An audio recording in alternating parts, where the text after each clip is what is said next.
শ্ৰেণীত স্থিৰভাৱে থাকিব পৰা নাছিল। শিক্ষক আৰু সহপাঠীসকলে এইটো কথা লক্ষ্য কৰে। ৰাহুল, তুমি একে ঠাইত বহি ক্লাছত মনোযোগ দিব কিয় পৰা নাই? তোমাৰ মন ক'ত আছে?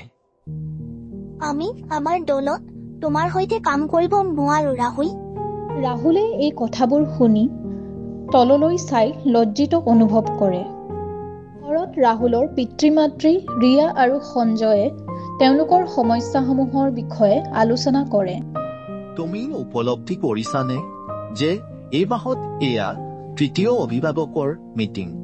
তেওঁলোকে কৈছে যে ৰাহুলৰ একো উন্নতি হোৱা নাই। হয়, মই অনুভৱ কৰিছো আৰু ৰাহুলৰ কিবা এটা চলি আছে। হয়তো আমি এজন বিশেষজ্ঞক দেখা কৰা উচিত। সমস্যা সমাধানৰ বাবে পৰিয়ালটোৱে এজন মানসিক স্বাস্থ্য পেছাদাৰী ব্যক্তিৰ কাষ চাপে। মোৰ মূল্যায়নৰ ওপৰত ভিত্তি কৰি ৰাহুলৰ ADHD আছে। ADHD বা attention deficit hyper activity disorder হৈছে এক নিউৰো ডেভেলপমেণ্টেল ৰোগ, যি ব্যক্তিৰ মনোযোগ কেন্দ্ৰিত কৰাত, উত্তেজনা নিয়ন্ত্ৰণ কৰাত আৰু কাৰ্যৰ পৰিমাণ নিয়ন্ত্ৰণ কৰাত অসুবিধাৰ সৃষ্টি কৰে।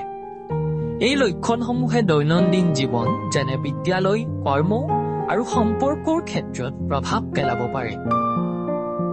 এইটো তেওঁ বুদ্ধিমত্তাৰ প্ৰতিফলন নহয়, বৰঞ্চ তেওঁৰ মগজুৱে কেনেকৈ কাম কৰে তাৰ পাৰ্থক্যহে। সঠিক সমৰ্থনৰ দ্বাৰা তেওঁ পাৰদৰ্শিতা দেখুৱাব পাৰে। আমি ৰাহুলক সহায় কৰিবলৈ কি কৰিব পাৰোঁ? ঘৰত ৰুটিন সৃষ্টি কৰক, শ্ৰেণীকোঠাত কৌশল সালসলনি কৰিবলৈ শিক্ষকৰ সৈতে কাম কৰক, আৰু থেৰাপিয়ে তেওঁৰ ইম্পালছ কণ্ট্ৰল কৰাত সহায় কৰিব। ৰাহুলে নিয়মিত ঔষধ ল'ব আৰু থেৰাপি ছেছন ল'ব আৰম্ভ কৰিলে তেওঁ যথেষ্ট সাফল্যতা দেখা পাব। পৰামৰ্শৰ পাছত ৰাহুলে নিয়মিত ঔষধ ল'বলৈ আৰু থেৰাপি ছেছন ল'বলৈ আৰম্ভ কৰিলে। ই ৰাহুলক মনোবৈজ্ঞানিকভাৱে সুস্থ হ'বলৈ সহায় কৰিছিল। কেইমাহমানৰ পাছত ৰাহুলে বিদ্যালয়ত চিত্ৰশিল্প প্ৰতিযোগিতাত প্ৰথম স্থান লাভ কৰে, যাৰ বাবে শিক্ষকে আৰু বন্ধু-বান্ধৱীসকলে ৰাহুলৰ ছবিৰ প্ৰশংসা কৰে। ADHD মানে সক্ষমতাৰ অভাৱ নহয়।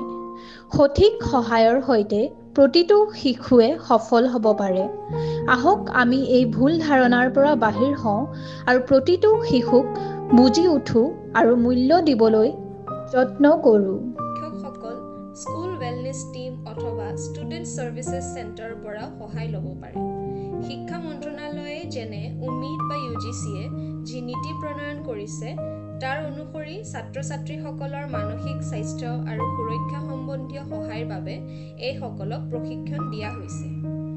যদি আপোনাৰ বিদ্যালয় বা মহাবিদ্যালয়ত এজন কাউন্সিলৰ আছে, তেন্তে তেওঁলোকৰ লগতো কথা পাতিব পাৰিব।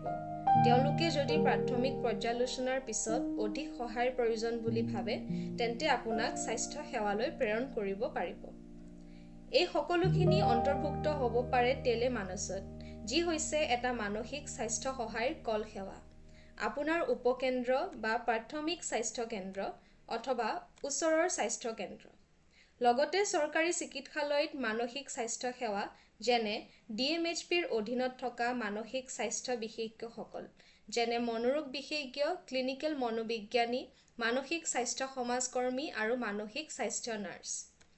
চৰকাৰী চিকিৎসালয় বা চিকিৎসা মহাবিদ্যালয়ৰ শিশু মানসিক স্বাস্থ্য বিভাগ, শিশু আৰু কৈশোৰ মানসিক স্বাস্থ্য সেৱা আৰু এইমছ গুৱাহাটী চাংচাৰীৰ কেন্দ্ৰৰ শিশু মানসিক স্বাস্থ্য বিভাগৰ সেৱাসমূহো আপোনালোকৰ কাৰণে উপলব্ধ হ'ব। যদি আপুনি ব্যক্তিগতভাৱে স্বাস্থ্য সেৱাৰ লগত যোগাযোগ কৰিব বিচাৰে, তেন্তে সেয়াও কৰিব পাৰে। আন সহায়ৰ বিকল্প হিচাপে RKSK কাউন্সিলৰ বা আশা কৰ্মীসকলৰ সহায় বিচাৰিব পাৰে।